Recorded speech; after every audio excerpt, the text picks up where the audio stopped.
Hola, mi nombre es Valeria. Este es mi nuevo video original en mi canal original. Ahora seguirá mi locutor. Suscríbanse.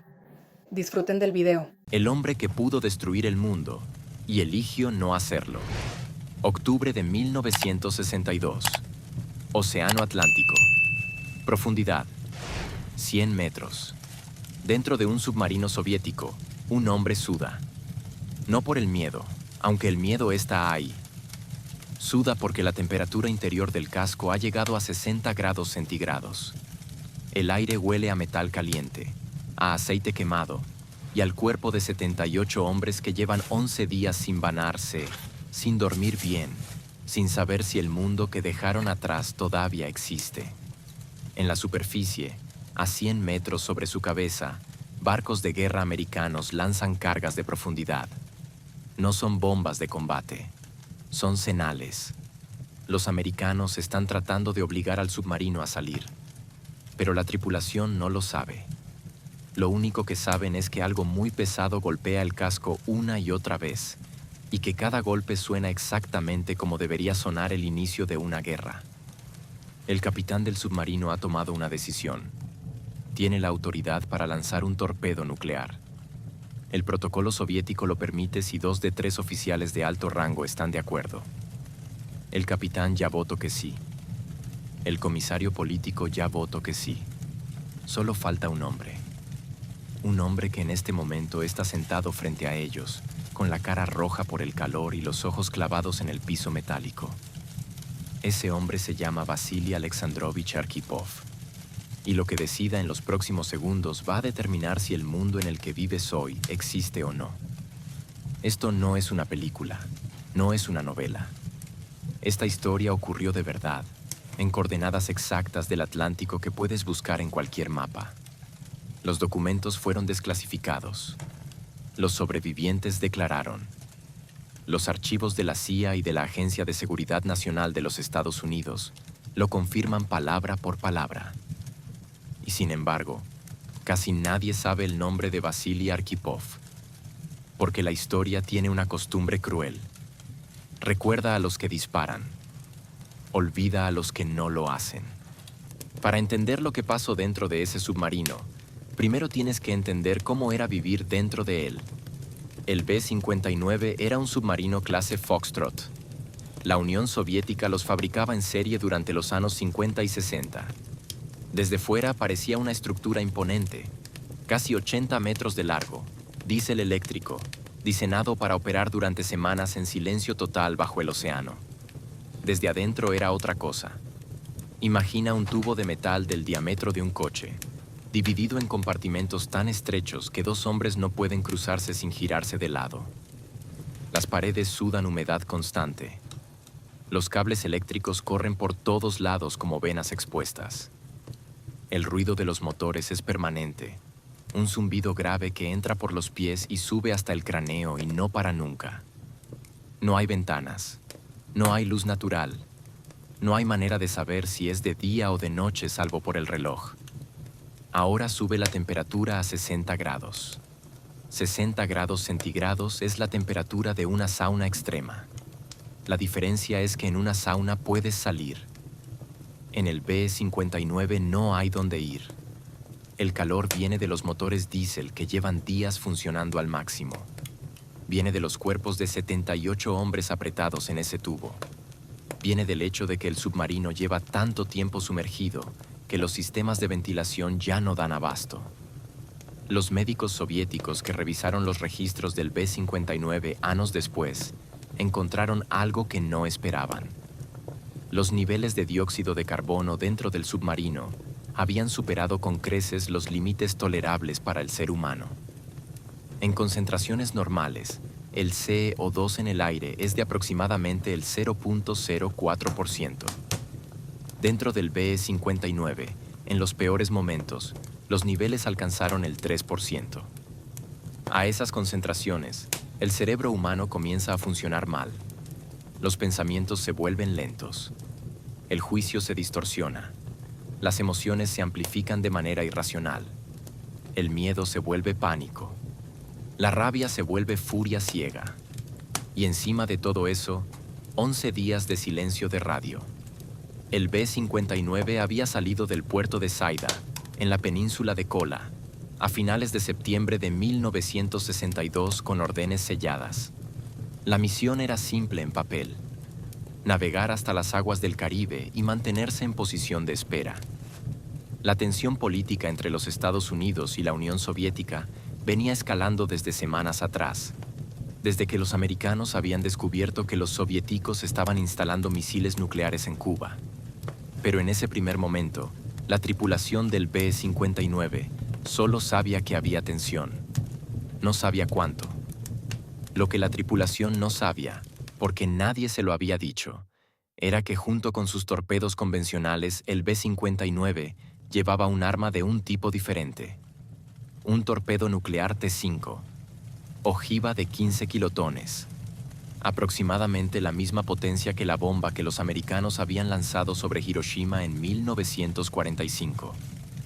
Una sola detonación en el agua sería suficiente para destruir cualquier flota de superficie en un radio de varios kilómetros, y para desencadenar, casi con certeza, una respuesta que ninguno de los hombres dentro de ese tubo de metal quería ni imaginar. El comandante del B-59 era el capitán Valentin Savitsky. 43 años, oficial de carrera, hombre de convicciones firmes y temperamento conocidamente volátil. Sus superiores en Moscú lo valoraban por su agresividad y su precisión técnica. Sus subordinados le tenían un respeto que en ocasiones rozaba el miedo. Savitsky era el tipo de hombre que había dedicado su vida al mar y a la marina soviética y que no concebía la rendición como una opción real. El comisario político del submarino se llamaba Ivan Maslenikov. Su función oficial era supervisar la disciplina ideológica de la tripulación y garantizar que las decisiones del comandante fueran consistentes con la doctrina del partido. En la práctica, en un momento de crisis, su voto valía exactamente lo mismo que el del capitán.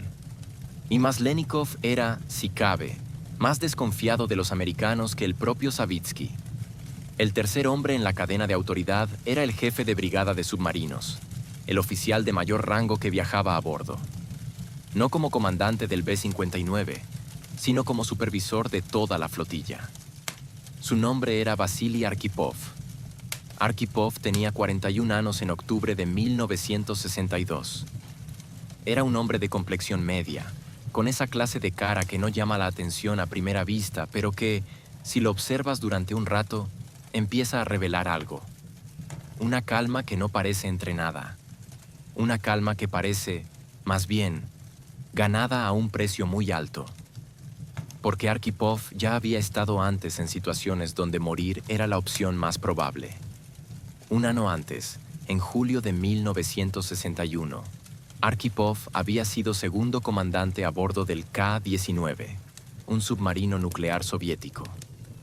El K-19 sufrió una avería catastrófica en el sistema de refrigeración del reactor. El núcleo empezó a sobrecalentarse. Sin intervención inmediata, el reactor podía explotar con consecuencias que los ingenieros presentes estimaron como impredecibles, pero definitivamente terribles. Para enfriar el reactor, fueron necesarios marineros que entraran a mano al compartimento de máquinas, exponiéndose a niveles de radiación que mataban en cuestión de días. Arkhipov estuvo en el K-19 durante toda la crisis. Vio cómo los hombres se turnaban para entrar al compartimento sabiendo lo que les esperaba. Vio cómo el capitán tomaba decisiones bajo una presión que habría partido a la mayoría de los seres humanos. Y vio algo más. Algo que no estaba en ningún manual, pero que quedaría grabado en él para siempre. El pánico dentro de un submarino no es un estado emocional. Es un agente físico. Mata igual que el fuego o el agua. Los 8 hombres que entraron al compartimento de máquinas del K-19 murieron en los días siguientes por envenenamiento radioactivo. El submarino sobrevivió. Arkhipov sobrevivió. Llegó al B-59 un año después con ese conocimiento pesándole en los huesos. Para el 24 de octubre de 1962, los 4 submarinos soviéticos que navegaban hacia aguas cubanas habían sido detectados por la Marina de los Estados Unidos. Lo que los americanos no sabían Lo que no podían saber sin acceso a los archivos soviéticos era que esos submarinos iban armados con ojivas nucleares. Para los analistas americanos, eran submarinos convencionales que había que obligar a salir a la superficie. Para eso se usó el protocolo establecido: cargas de profundidad de práctica, explosiones controladas que no dañan el casco, pero que son inconfundibles para cualquier tripulación dentro. El problema era que nadie había informado a los comandantes de los submarinos soviéticos de ese protocolo. Para Savitsky, para Maslenikov, para los 78 hombres del B-59, esas explosiones no sonaban a señales de comunicación, sonaban a ataque. El 27 de octubre de 1962 fue el día más peligroso de la historia moderna. Eso no es una opinión. Es la evaluación de los propios participantes americanos, documentada en las actas de la Conferencia de La Habana del año 2002, donde se abrieron los archivos por primera vez. Ese día, en la superficie, el presidente John Kennedy y sus asesores estaban en el límite de una decisión de ataque sobre Cuba. Ese día, en Berlín, los tanques soviéticos y americanos se miraban cara a cara a pocos metros de distancia. Ese día, en las Naciones Unidas, Adlai Stevenson confrontaba al representante soviético con fotografías de los misiles en Cuba. Y ese día, a 100 metros bajo el Océano Atlántico, el capitán Valentin Savitsky llegó a su límite. Las baterías del B-59 se estaban agotando. 11 días sumergidos, 11 días de calor insoportable, 11 días sin recibir una sola palabra de Moscú. Las cargas de profundidad americanas llevaban horas golpeando el casco. Varios miembros de la tripulación habían perdido el conocimiento por el calor y la falta de oxígeno. El médico de a bordo estaba reportando casos de desorientación severa. Savitsky convocó a Maslenikov y a Arkhipov. Lo que dijo en ese momento fue reconstruido años después a partir de los testimonios de oficiales que estaban en el compartimento contiguo y que escucharon la conversación a través de la pared delgada del casco. Savitsky dijo, con una voz que según los testigos no era la voz de un hombre asustado, sino la de un hombre que ha tomado una decisión y busca confirmación. Quizás ya empezó la guerra ahí arriba, y nosotros estamos aquí abajo bailando. Vamos a reventar ahora mismo. Moriremos, pero los hundiremos a todos. No vamos a deshonrar a nuestra flota. Esas palabras no eran retórica. Eran la preparación formal para lanzar el torpedo nuclear. Antes de que te cuente lo que pasó a continuación, necesito pedirte algo. Si llegaste hasta aquí, si sientes que esta historia te está cambiando algo por dentro, dale al botón de suscripción ahora mismo. No después. Ahora. Porque lo que viene en los próximos minutos es exactamente la clase de historia que este canal existe para contar. La historia que no encontrarás en ningún libro de texto. La historia que los gobiernos tardaron 40 años en admitir. Y hay decenas más esperándote aquí. No te las pierdas. Para entender por qué Arkhipov dijo no, primero tienes que entender lo que significaba decir no en ese momento, en ese lugar, frente a esos dos hombres. El protocolo soviético de autorización de armas nucleares tácticas en submarinos era, en comparación con otros sistemas militares de la época, notablemente descentralizado. En teoría, el lanzamiento de un torpedo nuclear requería una orden directa de Moscú. En la práctica, dadas las condiciones de comunicación bajo el agua y la velocidad con la que podía desarrollarse un combate naval, el protocolo concedía autoridad al comandante del submarino para actuar de manera autónoma si los canales de comunicación estaban cortados y si 2 de los 3 oficiales de mayor rango a bordo estaban de acuerdo. Moscú llevaba 11 días sin comunicarse con el B-59. El capitán quería lanzar. El comisario político quería lanzar. Arkhipov era el tercero. Un torpedo nuclear lanzado en las aguas del Atlántico en octubre de 1962 no era un acto militar aislado. Era la primera detonación nuclear en un conflicto entre las dos superpotencias. Era la señal de partida de algo que los estrategas militares de ambos lados habían calculado muchas veces en papel y que siempre terminaba de la misma manera. En términos técnicos se llamaba escalada nuclear. En términos reales, significaba que en las horas siguientes habría más detonaciones, más respuestas, más represalias, hasta que el inventario de ojivas nucleares de ambos países se hubiera agotado o hasta que no quedara suficiente civilización humana en pie para seguir respondiendo. Arkhipov sabía todo esto. Lo sabía con la claridad de alguien que había pasado años estudiando la teoría y con la brutalidad de alguien que había visto de cerca lo que hace la radiación nuclear en un cuerpo humano. Pero saber algo con la mente y mantener esa certeza cuando tienes 60 grados de calor aplastando tu cerebro, cuando llevas 11 días sin dormir bien, cuando el casco metálico que te rodea sigue vibrando por las explosiones externas, cuando el capitán de tu submarino te mira desde el otro lado de la mesa con una expresión que mezcla la rabia y la desesperación, y el orgullo herido de un oficial que cree que su país está siendo atacado, son dos cosas completamente diferentes. Los testimonios que existen de lo que pasó dentro de ese compartimento son fragmentarios. Arkhipov nunca habló del tema en público con detalle. Lo poco que se sabe proviene de 3 fuentes. Las memorias parciales del capitán Savitsky, publicadas en la Unión Soviética en los años 80 con varios pasajes censurados. Las declaraciones de Vadim Orlov, oficial de comunicaciones del B-59, quien fue el primer miembro de la tripulación en hablar con prensa occidental, en una entrevista de 2002, y los documentos parcialmente desclasificados por el gobierno ruso en 2015 tras años de presión internacional. Lo que esas fuentes coinciden en describir es esto. Arkhipov no gritó, no hizo un discurso, no apeló a principios morales ni a la humanidad universal, ni a ninguno de los grandes conceptos que los historiadores usarían después para explicar su decisión.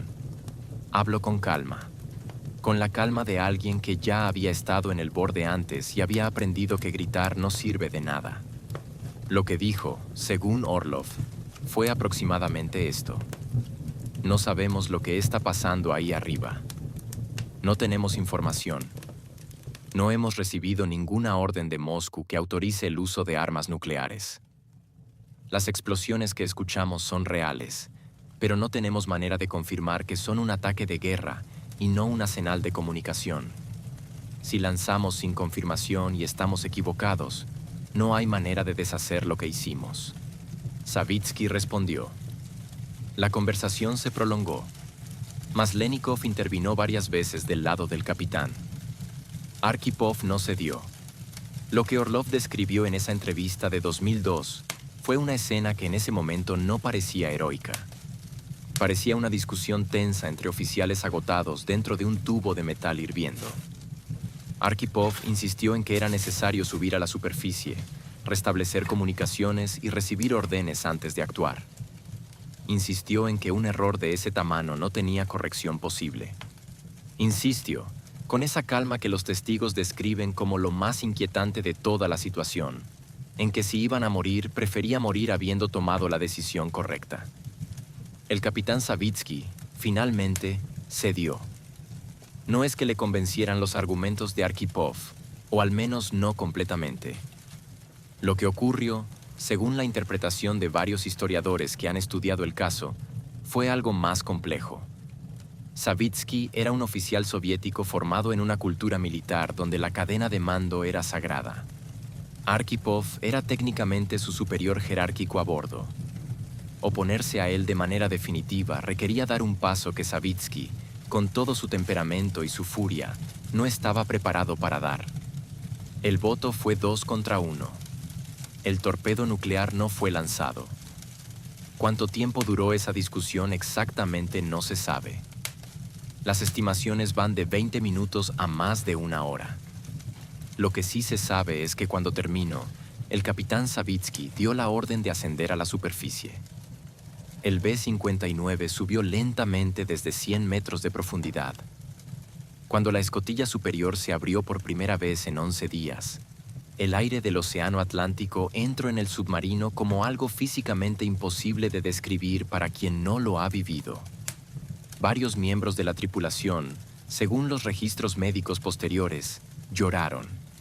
No de alivio, solo porque sus cuerpos, después de 11 días de calor y CO2 y oscuridad, no tenían otra manera de reaccionar al aire fresco y a la luz. en la superficie los esperaban los destructores americanos, USS Coney y USS Barry.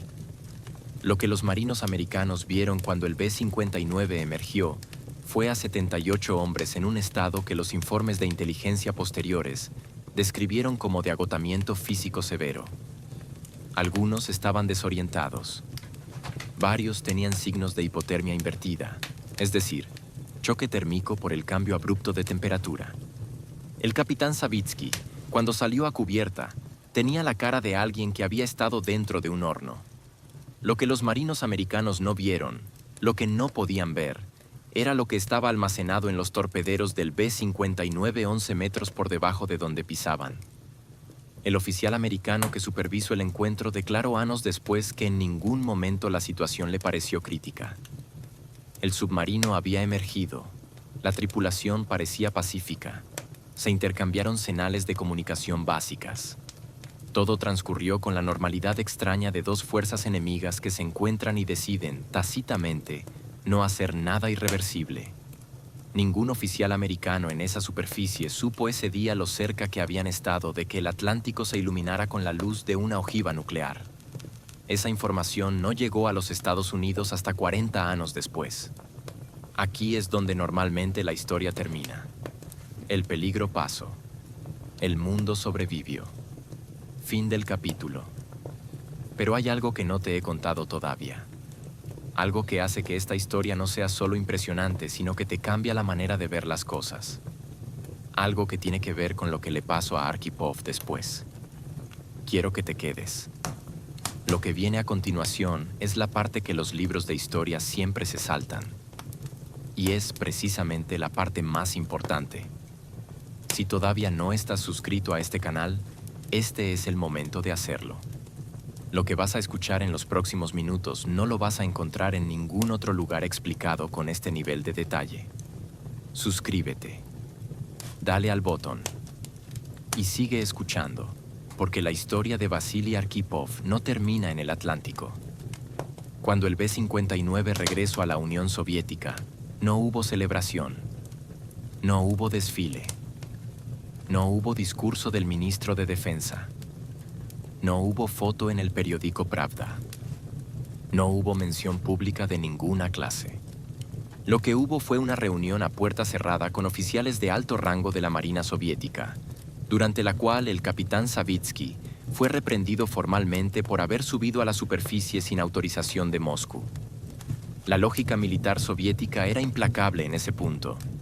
Un submarino en misión activa que emerge sin órdenes ha comprometido su posición, su misión y potencialmente la seguridad de información clasificada. Que Savitsky tuviera razones de peso para hacerlo, que la alternativa fuera un torpedo nuclear lanzado por iniciativa propia, eso no era parte del reporte oficial. El reporte oficial decía simplemente que el B-59 había emergido y había sido interceptado por fuerzas navales americanas. Arkhipov no fue mencionado en ese reporte. Nadie fue mencionado como héroe. Nadie fue condecorado. La misión del B-59 fue clasificada como información de alto secreto, y los miembros de la tripulación recibieron instrucciones explícitas de no hablar de ella. Nunca. Con nadie. Ni con sus familias. Olga Arkhipova, la esposa de Vasily, declaró en una entrevista de 2014 que durante décadas no supo exactamente a qué había ido su marido en octubre de 1962. Sabía que había estado en un submarino. Sabía que había habido tensión. Sabía que había regresado distinto, más callado, con ese peso en los ojos que tienen los hombres que han visto algo que no pueden describir con palabras sin que suene a exageración. Pero la historia especifica, el torpedo, el voto, la discusión en el compartimento a 60 grados. Todo eso Olga no lo supo hasta que lo leyó en un periódico en el año 2002, 4 años después de que su marido había muerto. Arkhipov continuó su carrera en la Marina Soviética. Ascendió progresivamente. En 1975 llegó al rango de contraalmirante. En 1981 fue promovido a vicealmirante de flota. Por los estándares de cualquier sistema militar del mundo, eso es una carrera exitosa. Pero entre sus colegas, entre los oficiales que sabían lo que había pasado en el Atlántico en octubre de 1962, nunca hubo un reconocimiento explícito. Había algo incómodo en su historia, algo que el sistema soviético no sabía cómo procesar, porque lo que Arkhipov había hecho, desde la perspectiva de la doctrina militar, era desobedecer en el peor sentido posible. No había desobedecido una orden directa. Eso habría sido fácil de catalogar y castigar. Lo que había hecho era más sutil y más perturbador. Había ejercido un juicio personal en el momento en que se suponía que el juicio personal debía estar subordinado completamente al protocolo y a la voluntad del capitán. Había dicho, en esencia, que él había calculado las consecuencias mejor que los otros dos oficiales en esa habitación y que sus cálculos debían prevalecer. Eso, en una jerarquía militar, es una forma de arrogancia o es una forma de sabiduría, dependiendo de si el cálculo resulta correcto. El cálculo de Arkhipov resultó correcto, pero nadie en la Unión Soviética pudo decirlo en voz alta durante 40 años. En 1998, Vasily Arkhipov murió en Zeleznodorozhny, una ciudad a las afueras de Moscú. Tenía 77 años. La causa oficial de muerte fue cáncer de riñón. Sus médicos y los médicos que revisaron su historial clínico después de la desclasificación sugirieron que era posible que la exposición prolongada a radiación durante el incidente del Ka-19 en 1961 hubiera contribuido al desarrollo de esa enfermedad. No hay certeza absoluta, pero tampoco hay manera de descartarlo. Murió sin saber que el mundo sabía lo que había hecho. Murió sin saber que en 4 años, en una sala de conferencias en La Habana, hombres que habían sido sus enemigos iban a pronunciar su nombre con algo muy parecido al asombro. La conferencia de La Habana de octubre del 2002 fue un evento histórico que no recibió en su momento la cobertura que merecía. Fue el primer encuentro formal de alto nivel entre veteranos americanos, soviéticos y cubanos de la crisis de los misiles, 40 años después de que ocurriera.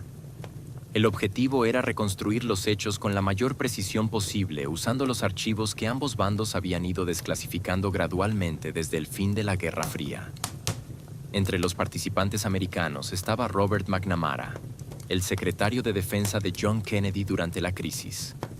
McNamara tenía 86 años en esa conferencia. Había dedicado las últimas décadas de su vida a reflexionar sobre las decisiones que se tomaron en octubre de 1962, sobre lo que sabían y lo que no sabían, sobre cuántas veces estuvieron más cerca del abismo de lo que cualquiera reconoció en su momento. Cuando los delegados soviéticos abrieron los archivos del B-59 y describieron lo que había pasado dentro de ese submarino, lo que McNamara escuchó fue información que no existía en ningún archivo americano, porque nadie en la Marina de los Estados Unidos había sabido nunca que ese submarino llevaba armamento nuclear. McNamara escuchó el relato. Escucho el protocolo de votación. Escucho los 3 nombres. Escucho el resultado. Y según los presentes, durante un momento, uno de los hombres más poderosos que había tenido la administración Kennedy se quedó en silencio. Después dijo algo que fue recogido en las actas de la conferencia y que se citó repetidamente en los artículos que siguieron. Dijo que habían estado más cerca del fin de lo que nadie había imaginado, y que esa proximidad no había dependido de Kennedy ni de Khrushchev, ni de los misiles en Cuba, ni de los portaaviones americanos en el Caribe. Había dependido de un hombre dentro de un tubo de metal bajo el agua que había decidido pensar cuando todo lo que le rodeaba estaba diseñado para que dejara de pensar. Thomas Blanton, director del Archivo de Seguridad Nacional en Washington y uno de los organizadores de la conferencia, dijo algo más directo. Dijo que el mundo había sido salvado por Vasily Arkhipov. No era una exageración retórica. Era la conclusión de 40 años de análisis de archivos de ambos bandos de la Guerra Fría. Si el torpedo nuclear hubiera sido lanzado, la respuesta americana habría sido inmediata. El protocolo de respuesta de la Marina de los Estados Unidos frente a un ataque nuclear en aguas del Atlántico en octubre de 1962 contemplaba el uso de armas nucleares tácticas. Lo que hubiera ocurrido después de eso no era predecible con certeza, pero la probabilidad de que se detuviera antes de convertirse en un intercambio nuclear total era, según los analistas que trabajaron esos modelos, muy baja. Blanton no fue el único en decirlo. En los años siguientes, cuando la historia del B-59 fue haciéndose gradualmente más conocida gracias a los archivos desclasificados y a los artículos periodísticos y académicos que los siguieron, otros historiadores y analistas llegaron a la misma conclusión expresada de maneras diferentes. Martin Sherwin, autor de la biografía de Oppenheimer y de varios libros sobre la Guerra Fría, escribió que el caso de Arkhipov era el ejemplo más claro que conocía de cómo las decisiones individuales en momentos de crisis extrema pueden tener consecuencias que ninguna estructura institucional es capaz de calcular de antemano. Pero hay algo en esta historia que todavía no he mencionado. Algo que, cuando lo sepas, va a cambiar la manera en que has escuchado todo lo demás hasta ahora. La cuestión del torpedo nuclear del B-59 no fue el único momento en octubre de 1962 en que un hombre solo, sin asesores, sin tiempo para reflexionar, sin posibilidad de consultar con sus superiores, tuvo en sus manos la decisión de si comenzaba o no una guerra nuclear. Ese mismo día, el 27 de octubre de 1962, en un búnker subterráneo en las afueras de Moscú, un oficial soviético llamado Oleg Penkovsky fue arrestado por el KGB. Penkovsky era un agente doble que llevaba años pasando información militar soviética a la CIA. Su detención esa misma tarde fue interpretada por algunos analistas americanos como una posible señal de que los soviéticos estaban preparando una acción militar inminente. Esa misma tarde, un avión de reconocimiento U-2 americano que sobrevolaba Cuba fue derribado por un misil soviético. Su piloto, el mayor Rudolf Anderson, murió. Era el primer caso en la crisis de un militar americano muerto por fuego soviético. El general Curtis LeMay, jefe del Estado Mayor de la Fuerza Aérea, presionó a Kennedy para que autorizara un ataque aéreo masivo sobre Cuba de manera inmediata. Kennedy se negó. Esa misma tarde, otro U-2 americano se perdió accidentalmente sobre espacio aéreo soviético en el Ártico. Los cazas soviéticos fueron enviados a interceptarlo. Los cazas americanos fueron enviados a protegerlo. Los dos grupos de aviones volaron el uno hacia el otro con misiles armados sobre territorio soviético durante varios minutos, antes de que el U-2 cambiara de rumbo. Si alguno de esos pilotos hubiera disparado, nadie habría podido reconstruir después con certeza si había sido un accidente o el inicio de un ataque. Todo eso ocurrió el mismo día, el 27 de octubre de 1962. El historiador Martin Sherwin llamó a ese día el Sábado Negro, no porque algo catastrófico ocurriera, sino porque en retrospectiva, cuando todos los archivos fueron abiertos y todos los incidentes fueron reconstruidos, quedó claro que ese día la distancia entre el mundo que sobrevivió y el mundo que no lo habría hecho era medible en decisiones individuales, en fracciones de segundo, en un piloto que no disparó, en un presidente que dijo no, en un oficial de submarino que votó en contra de lanzar un torpedo, cada uno de ellos sin saber lo que el otro estaba decidiendo al mismo tiempo, cada uno de ellos creyendo, posiblemente, que su decisión era la única que importaba. Todos ellos tenían razón. Aquí hay algo que quiero que consideres antes del final. Estamos en una cultura que celebra la acción. Los héroes de las películas disparan. Los héroes de los libros de historia avanzan. El lenguaje con el que describimos la valentía está construido casi completamente alrededor del verbo hacer. Actuar, avanzar, atacar, resistir. Arkhipov no hizo ninguna de esas cosas. Arkhipov dijo no, en un cuarto de 60 grados, frente a dos hombres que creían estar actuando por el bien de su país, con 78 vidas y el mundo entero dependiendo de esa negativa, sin poder estar seguro de que tenía razón, sin poder saber lo que estaba pasando en la superficie, sin poder consultar con nadie, ni esperar confirmación, ni aplicar el protocolo como estaba diseñado, porque el protocolo había sido diseñado para facilitar el lanzamiento, no para impedirlo. Y sin embargo, algo en él Esa calma que había pagado tan caro en el K-19, ese conocimiento físico de lo que hace el pánico en el interior de un submarino, esa negativa a tomar una decisión irreversible basada en información incompleta, funcionó. No sabemos exactamente qué pasó dentro de su mente en esos minutos. No tenemos su diario, no tenemos sus palabras exactas. Lo que tenemos son los archivos, los testimonios y el hecho verificable de que el torpedo no fue lanzado y que el voto fue 2 contra 1 y que el 1 fue él. Hay una pregunta que los historiadores que estudian este caso plantean con frecuencia y que no tiene respuesta definitiva. La pregunta es, si las circunstancias hubieran sido ligeramente distintas, si Arkhipov no hubiera estado en ese submarino específico, si el oficial que ocupara su cargo hubiera sido otro hombre con otra historia y otro carácter, ¿cuál habría sido el resultado del voto? No hay manera de saberlo. Pero la pregunta importa. Importa porque revela algo sobre cómo funciona realmente la historia. No la historia que se cuenta en los manuales, sino la historia que ocurre, la que depende de que el hombre correcto esté en el lugar correcto en el momento correcto. No porque el destino lo puso ahí, sino porque una serie de decisiones anteriores, la suya, la de sus superiores, la de los ingenieros que diseñaron ese protocolo de votación, lo hizo posible. Arkhipov estuvo en ese submarino porque era jefe de brigada y el B-59 era parte de su brigada. Estuvo ahí como supervisor, no como combatiente. Podría no haber estado. Si la misión se hubiera organizado de manera ligeramente diferente, si el protocolo de mando hubiera sido otro, el B-59 habría zarpado sin el oficial de mayor rango, cuyo voto era necesario para el lanzamiento. En ese caso, el protocolo decía que el voto era del capitán y del comisario político solamente. 2-0. No había tercero que pudiera oponerse. El cáncer de riñón mató a Vasily Arkhipov en 1998. Tenía 77 años. 2 años antes había pasado a la reserva. Vivía en Zeleznodorovsky con su esposa Olga. Según quienes lo conocían en esos años, era un hombre tranquilo que leía mucho, que disfrutaba los paseos y que hablaba poco de su vida en la marina. No había recompensa económica por lo que había hecho en octubre de 1962. No había pensión especial.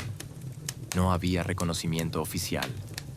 La Unión Soviética había dejado de existir en 1991 y los archivos que podrían haber dado contexto a su vida no habían sido abiertos todavía. Murió, en todos los sentidos formales y públicos, como un almirante retirado de la Marina Soviética con una hoja de servicio respetable y sin particularidades notables. Olga, su viuda, concedió una entrevista en 2014 que fue recogida por varios medios internacionales. En esa entrevista dijo algo que, si lo piensas bien, contiene todo lo que necesitas saber sobre el tipo de hombre que era su marido. Dijo que cuando leyó los periódicos en 2002, cuando el mundo empezó a conocer la historia del B-59 y a pronunciar el nombre de su marido en el mismo párrafo que las palabras Tercera Guerra Mundial y torpedo nuclear, lo que sintió en primer lugar no fue orgullo. Lo que sintió fue alivio, porque finalmente tenía una explicación para ese silencio de 40 años, para esas noches en que él se quedaba despierto, para esa manera que tenía de mirar por la ventana cuando creía que nadie lo observaba, como si estuviera calculando algo que no terminaba nunca de cuadrar. Ella había vivido 40 años al lado de un hombre que cargaba con un peso que no podía nombrar. Y cuando finalmente pudo nombrarlo, él ya no estaba. En 2017, la Fundación de las Armas Futuras, una organización británica dedicada al control del armamento nuclear, otorgó a Vasily Arkhipov a título póstumo el premio a la figura que cambió el mundo. La ceremonia se celebró en Londres. La recibió su hija Elena. Había periodistas. Hubo discursos. Fue la primera vez, 55 años después de que ocurriera, que alguien le entregó formalmente al apellido Arkhipov algo que reconociera lo que había pasado en ese compartimento de 60 grados dentro del B-59. Elena Arkhipova declaró ese día que su padre habría estado incómodo con la atención. que era ese tipo de persona, que habría dicho que cualquiera en su lugar habría hecho lo mismo. Pero eso no es verdad, y ella lo sabe. Y los dos oficiales que votaron en su contra dentro de ese tubo de metal también lo saben, aunque nunca lo dijeron en público. No cualquiera habría hecho lo mismo. Savitsky quería lanzar. Maslenikov quería lanzar. Eran hombres capaces, entrenados, que creían con toda sinceridad que estaban tomando la decisión correcta para defender a su país. La diferencia no era de lealtad, no era de inteligencia, no era de valentía. Los tres eran hombres valientes que habían dedicado sus vidas a la Marina soviética. La diferencia era una sola cosa. Arkhipov había aprendido en el K-19, en el calor y la radiación y el dolor de ver a sus compañeros morir, que existe un tipo de decisión que no puede tomarse cuando tienes miedo. No porque el miedo sea una emoción inferior, sino porque el miedo, en situaciones de supervivencia extrema, simplifica. Convierte un problema complejo en una ecuación binaria. Atacar o rendir. Actuar o esperar. Vivir o morir. Y esa simplificación, cuando lo que tienes en las manos es un arma nuclear, es exactamente lo contrario de lo que necesitas. Lo que necesitas, lo que Arkhipov tuvo, es la capacidad de mantener la complejidad cuando todo a tu alrededor está empujando hacia la simplicidad. Eso no se aprende en las academias militares. No está en ningún manual. Se aprende, si es que se aprende, a través de la experiencia específica y brutal de haber estado antes en el borde y haber visto lo que pasa cuando alguien cae. Arkhipov había estado en el borde en el K-19. Y esa experiencia, que en términos de carrera fue un trauma y casi un fracaso, fue exactamente lo que el mundo necesitaba que él hubiera vivido cuando se sentó frente a Savitsky y Maslenikov en ese compartimento del B-59, el 27 de octubre de 1962. Hay una última cosa que quiero decirte antes de terminar. La crisis de los misiles de Cuba fue el momento de mayor peligro nuclear en la historia de la humanidad desde 1945. Eso es un consenso académico, no una opinión. Pero durante muchos años, la narrativa oficial de esa crisis fue la de Kennedy y Khrushchev, dos líderes enfrentados a través del océano, usando la diplomacia y la firmeza para encontrar una salida. Esa narrativa es verdadera, también es incompleta. Lo que la desclasificación de los archivos reveló a partir del 2002 fue que la crisis no fue controlada solo desde arriba. Fue contenida, en varios momentos críticos, por decisiones individuales tomadas por hombres que no tenían acceso a los líderes, que no podían consultar, que tenían que actuar con la información que tenían y la formación que habían recibido y el carácter que la vida les había dado. El piloto que no disparó sobre el Ártico. El comandante americano que decidió no usar armas convencionales contra los submarinos soviéticos. El oficial cubano que no lanzó misiles tierra-aire cuando tenía autoridad para hacerlo. Y Arkhipov dentro del B-59. Ninguno de ellos sabía lo que los otros estaban decidiendo al mismo tiempo. Todos ellos eligieron, en el último momento, no dar el paso que lo habría hecho irreversible.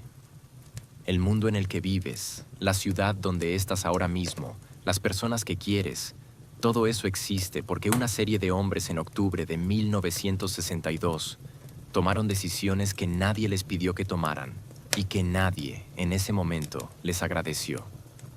El más anónimo de todos ellos, el que murió sin saber que el mundo lo sabía, el que no tiene estatua ni calle con su nombre en ningún país, era un almirante retirado que vivía en las afueras de Moscú y leía mucho y miraba por la ventana por las tardes.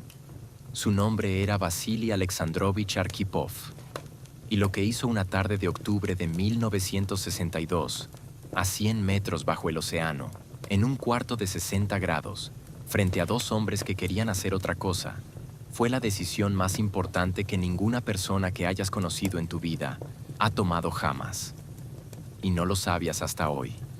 Si esta historia te cambió algo, si sientes que el mundo se ve distinto desde que la escuchaste, hay una manera de que más personas lo escuchen también. Suscríbete a este canal ahora mismo. Cada semana rescatamos una historia como esta. Historias que ocurrieron de verdad. Historias que los libros de texto dejaron fuera. Historias donde lo que está en juego no son batallas ni victorias, sino algo más grande y más frágil. Las decisiones que determinan si el mundo sigue siendo el lugar que conocemos. Dale al botón. No cuesta nada. Y hay decenas de historias esperándote. Vasily Arkhipov está enterrado en el cementerio de Shelesnodorosny. Su lápida tiene las fechas, el rango y el nombre. Nada más. El mundo que el salvo no cabía en una lápida. Tampoco hacía falta.